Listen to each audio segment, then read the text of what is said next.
श्री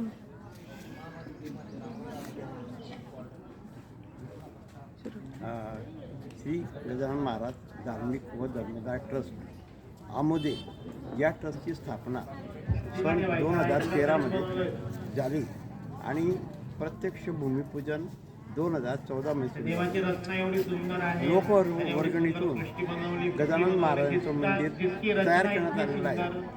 त्यातलं त्यात राजगोपाल भाऊ भंडारी यांनी थांबलेलं काम प्रगतीपथावर नेलं आणि त्यांच्या संकल्पामुळे पूर्ण मंदिराचं काम झालं.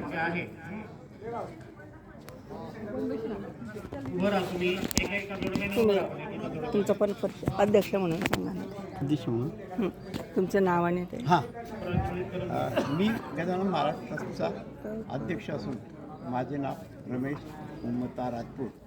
मी पोलीस निरीक्षक म्हणून सेवानिवृत्त झालो आहे 2008मध्ये आणि 2003पर्यंत मी शेगावला होतो आणि त्या ठिकाणी महाराजांचं मला सेवेची संधी मिळाली आणि तिथून मी ते संकल्प केलेला. प्राणप्रतिष्ठा झाली. प्राणप्रतिष्ठा झाली आणि मंदिरामध्ये गजानन महाराज व्यतिरिक्त श्री गुरुदत्त, महादेव आणि यांची प्राणप्रतिष्ठा करण्यात आली. रामजी श्रीराम वर खाली गजानन महाराजांचं मंदिर, वरती श्रीरामाचं मंदिर, अशा प्रकारे मंदिराची उभारणी झाली.